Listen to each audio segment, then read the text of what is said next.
again! It's over! He's done it again! Unbelievable! Oh, straight into the roof of the net. Nice one. Straight down the middle. So a good performance from both. Hi and welcome. I am Rupha Ramani and you're watching Firstpost.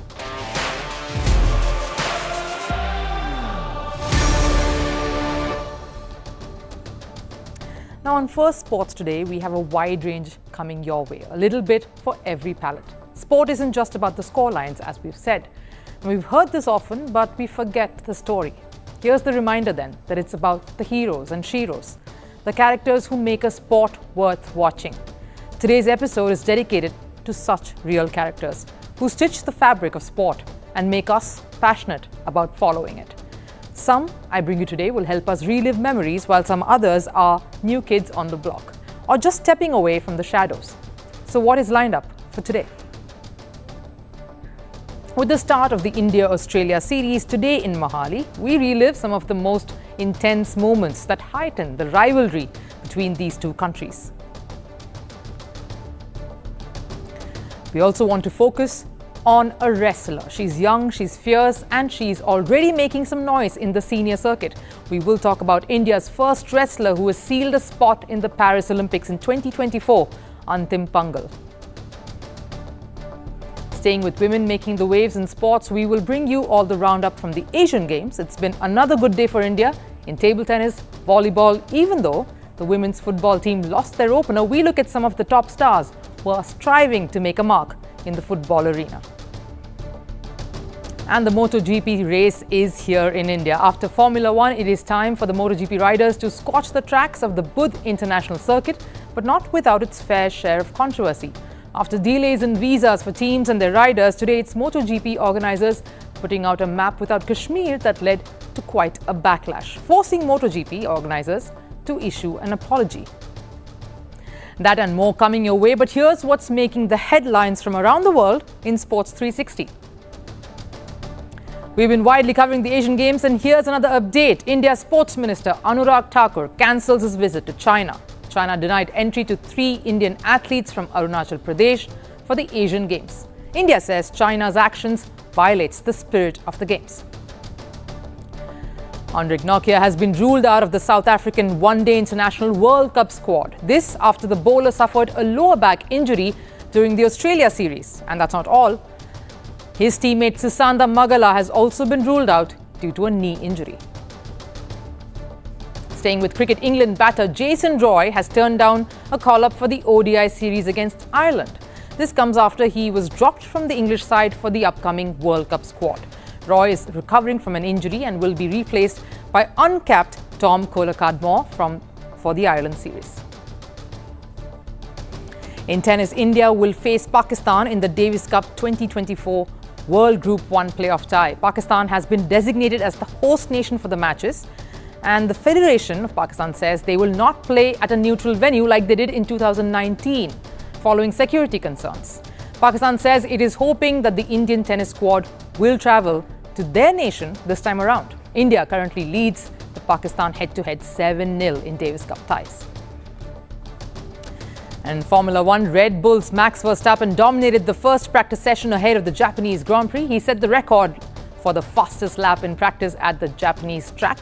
Ferrari's Carlos Sainz came second and McLaren's Lando Norris finished third. The Japanese Grand Prix will take place on the 24th of September. And we'll start with some cricket on the show. As you're aware, the India vs Australia series is underway, with the first of the 3 one-dayers being played in Mohali today. Now, why is this encounter much anticipated? It's not just because of the fact that it's preceding the World Cup. It's also because of a history of intense rivalries and battles that we've seen these two being engaged in over the years. The one that almost put the two teams at razor's edge was the face-off that involved Harbhajan Singh and Andrew Symonds. This was during the famous India tour to Australia in 2008. The confrontation between Symonds and Harbhajan, owing to words exchanged on the field, put the two teams at war. The faces of that confrontation, of course, ended up being the two captains, Ricky Ponting and Anil Kumble. India almost threatened to pull out of the series, till mediations and some closed-room talks quietened the matter, but just about. The bilateral almost turned acrimonious. with a few glaring umpiring decisions as well. Even though India managed to win one test, eventually Australia won the series 2-1. But that pretty much set the path to what would go on to be an intense rivalry. And there were many that followed, with David Warner and Virat Kohli taking over the mantle of that rivalry. We hope that this particular series as well provides us another interesting chapter to relive. At Firstpost, it's also our endeavour to highlight some promising talents, and this one will blow your mind. Our star in focus today in our Eyes on Eves segment, where we shine a light on some of the women athletes, is Antim Panghal. She just turned 19 and has already been making all the right noises around wrestling. Let's talk about her professional accomplishments first. Not too many to rattle off, given her age and just the very short span that she's been around, but enough to make you sit up and take notice of her the next time. She's India's first Indian wrestler to be an under-20 champion, a wrestling champion, not one. She did it the first time in 22, and she went on to defend her title in 2023 in Jordan. Now, the first tournament she ever participated in outside India was 4 years ago when she took part in the Under-15 Asian Championship in Japan, where she won silver. She, in fact, is the only Indian who has taken part in the World Championships and is now going over to join her contingent at Hangzhou Asian Games, with the wrestling event at the Asian Games beginning on October 4th. The World Championships concluded yesterday, with Antim Panghal clinching a bronze medal and with that sealing her spot for Paris Olympics next year. And the first thing that struck you about that was Antim breaking down into tears after the win. Since progressing to the senior level, she has only lost 3 times, including this one. But the 2 times before, at world stage, at a games event, was when she lost for the first time to Vinesh Fogart in the Commonwealth Games trials in 2022, where Fogart edged through just about on the back of a 3-3 result through a slim margin. And then the second loss in the Asian Championships to Japan's Akari Fujinami earlier this year. And then, of course, the World Championships, where she lost in the semi-finals and sobbed uncontrollably. Because to the young girl, this was her first big loss at the world stage. She had never lost to anyone at World Championships. Even after she won the bronze medal bout, she cried her heart out. That just shows us she may be the fierce competitor that we all see her to be, but her heart of hearts, she's a teenager. Someone who wants to celebrate her birthday with streamers and balloons, who enjoys teasing her siblings, who loves her comfort food as soon as she returns home from her wrestling travels, and who especially loves her big pink teddy bear that she was gifted on her birthday. It's ironical that for someone who is named Antim, meaning the end in the Indian language Hindi, her journey in the very savage world of wrestling has only just begun. Now, over to news from the Asian Games. We continue to stay focused on all the action from Hangzhou in China, and it was another good day for Indian athletes. Here's a roundup of some of the top results from the Asian Games so far. Keeping you guys on top of the Asian Games updates, let's begin with table tennis. India began its quest at the table tennis event of the Asian Games by beating Yemen in a Group F matchup. G. Sathiyan propelled India to a crackling start. He secured an 11-3, 11-2, 11-6 win over Yemen's Ali Omar Ahmed. Achanta Sharath then kept India's win streak going. He beat Yemen's Ibrahim Abdul Hakim Moham Gobran 11-3, 11-4, 11-6. Harmeet then sealed the victory for India in a thrilling third face-off. We played against Yemen in the group stages. So we are number 3 in the group. We are the toppers in the group at the moment. It was a very young team. We've played them before. It's been a young team. We beat them 3-0. It's been a good warm-up for us also. This afternoon we'll be up against Singapore. And that will be the important match to finish, to have the positions in the group. The women's football event at the Asiad began yesterday. India lost to Chinese Taipei 1-2 in the opener. Anju Tamang scored India's only goal. The women's team conceded goals to Lee Chin Lai and Yu Swan Su. Team India's next Group B match is against Thailand this weekend. India also qualified for the modern pentathlon at the Asiad for the first time. Mayank Chapekar from Maharashtra will represent India. The event consists of 5 disciplines: freestyle swimming, equestrian show jumping, pistol shooting, cross-country running and fencing. He's in the 11th spot among 14 contenders after the swimming and the fencing events. In volleyball, after winning 2 back-to-back matches, the men's team took on Chinese Taipei and secured a historic 3-0 win. They won the first 2 games 25-22. The third game ended with a 25-21 scoreline in India's favour. They are now through to the quarter-finals of the event.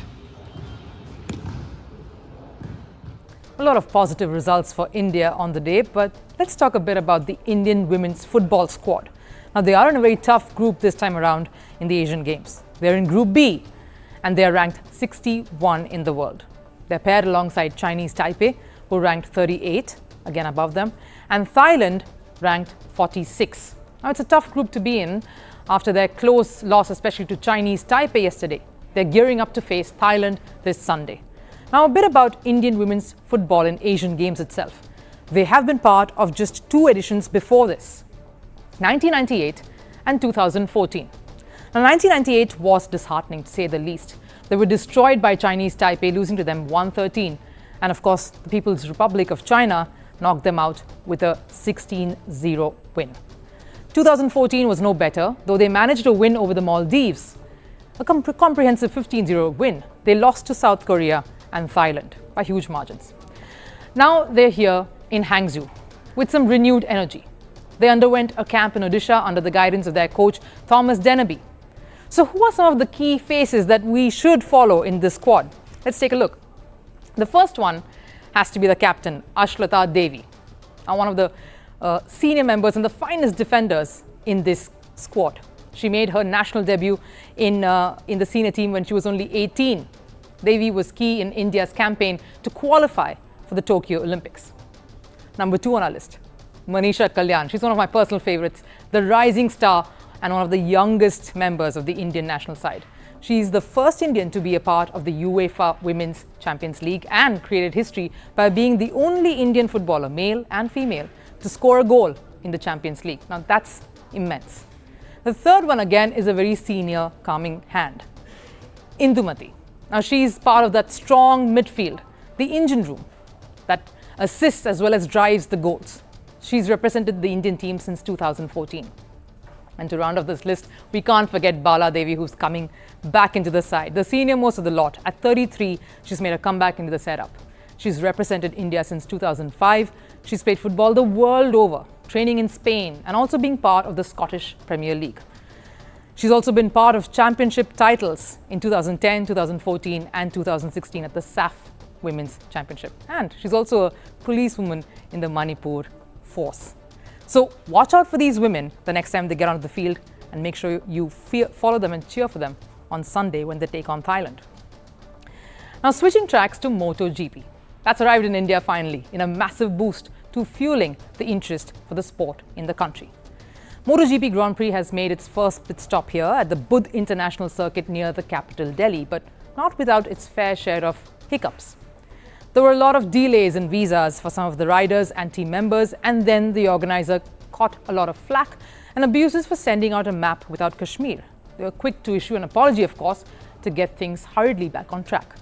This is, of course, the first time Budh is getting international attention after it shot to prominence in 2012 when it first hosted the Formula One race right up to 2013. But after the Formula One race moved out of India, the circuit was modified to suit the requirements of two-wheel racing.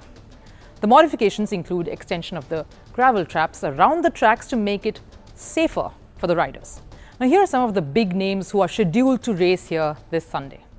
Leading the pack for us, Francesco, the 2018 Moto2 champion. He entered MotoGP the next year in 2019, had a maiden victory at Aragon in 2021. He's the racer to beat this year, leading the title race as the reigning world champion. Next up, Jorge Martin. Now, nicknamed Martinator, he rose through Moto3 winning titles in 2018. Then excelled in Moto2 as a rising star and made a mark in MotoGP by clinching podium finish in just his second race when he entered the senior level. A serious crash, of course, in Portugal forced him to miss 4 races the same year. He scored his first MotoGP win. Third on the list, and how can we not leave him, Marc Marquez. At just 20, he boasted of 8 world championships, and he's also had 6 in between 2013 and 2019, regarded as GOAT of racing. There was a crash, of course, in 2020 at the Spanish Grand Prix that kept him out of action until 2021, wherein he underwent 4 surgeries. He's fully fit now in 2023, made his return, and can his fortunes turn around here at this track? Brad Binder at number 4, Moto3 world champion of 2016. He's in his 4th MotoGP season with Red Bull. He's had a mixed last couple of seasons, but this year has been one of resurgence for him as well. And rounding off that list is Marco Bezzecchi. After 2 impressive seasons in Moto2 in 2020 and 2021, he made the jump to MotoGP and also won the Rookie of the Year title in 2022. In 2023, this year, he's established himself as a strong contender for the title with 2 victories in 5 races. Now, that's all we have the time for on Firstpost here. But before we say goodbye, we thought of leaving you with a parting shot. Now, we're calling this the last serve, as we do. What happens when a superstar whom you've been craving to meet suddenly appears? Take a look. Hey, how are you? You good? Yes. Give me a hug. How are you? You good? Yes. Yeah, let's take a picture. Okay? Wait. Do this. Yeah. Let's do it like that.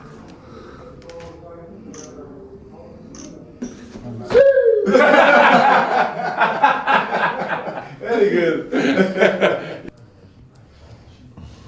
So, Adrian, no? Yes. Okay, my Thank friend. you. Give me a hug. As they say, some of the most emotional or some of the most poignant moments in sport often happens off the field.